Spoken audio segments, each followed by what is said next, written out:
Менің арнама қош келдіңіздер. Арнама жазылып, видеоларыма лайк басып, пікірлеріңізді қалдыра отырыңыздар. Мен бүгін сіздермен осындай безе тортының рецептісімен бөліскім келеді. Ақуызды соғатын ыдысымыздың құрғақ болуы өте маңызды.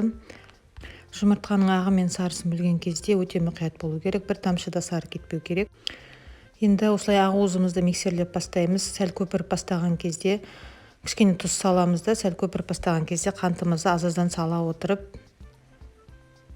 ақуызымызды соға береміз. Қою массасы меренгі болғанға дейін соғатын боламыз миксермен.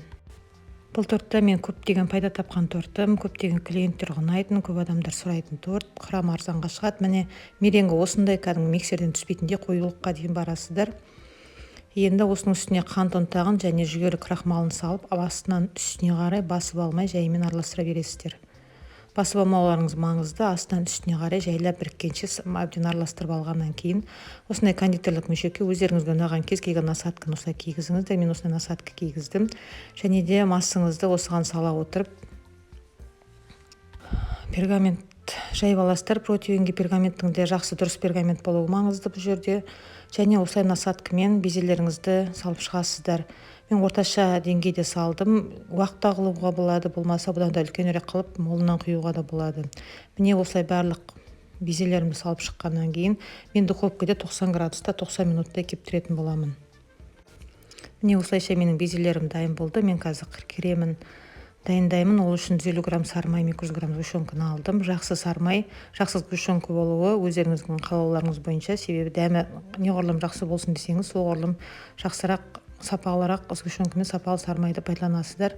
Осылай қою массы болғанша кремді араластырып алдым. Міне менің кремім дайын. Енді шыққан безелерімді қазір осы креммен жапсыратын боламын. Осындай өздеріңізге ұнаған кез келген ыдыста видеода көрсетілгендей қылып астына кремді жаға отырып тау қылып кәдімгі жоғары қарай үйіп тұрып жинайтын боласыздар.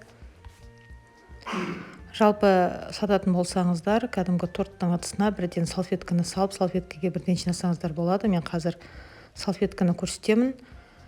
Осылай жинап сатуға да болады. Кішілеу ыдысқа, үлкен ыдысқа көлеміне қарай бағасын қойып алып, кеткен шығынды есептеп сатсаңыздар өте жақсы пайда келтіреді. Қалған кремді осылай кондитерлік мешекке мен құйып алдым. Бәрін салып алып, кондитерлік мешектің үшін жіңішке қылып қана кесіп, қазір бетіне толықтай кремді сеуіп шығамын. Аздау кеткен жерлері деген жерлерге кішкене кремді тағы да сыңқырап салып жіберетін боламын. Бұл безе торттың дәмді болуы осы кремге де көбірек байланысты. Жаңа да айттым, сапалы сгущенкамен сапалы сармайды неғұрлым пайдалансаңыз, соғұрлым креміңіз. Міне осындай салфеткаге тортты бірден торттың ыдысына жинап сатуға да болады. Міне мен грецкий орехты осындай алдым. Сіздер өздеріңіз қалауыңызша көбірек алатын болсаңыздар, ұнатсаңыздар көбірек алып пайдаланыңыздар. Осылай уатып алып, мен грецкий грех жаңғағын осылай сеуіп шықтым барлық жеріне. Және де осылай ерітілген шоколадымды да кондитерлік мешекке құя отырып, бетіне әдемілігі үшін осылай есемдеп шықтым. Торт енді өте ерекше, ауызға салсаңыз еритін, шаймен керемет кететін, менің клиенттерім әлі күнге шейін сұрап алатын, сүйіп жейтін торттары. Сіздер де жасап көріңіздер. Өте дәмді болады.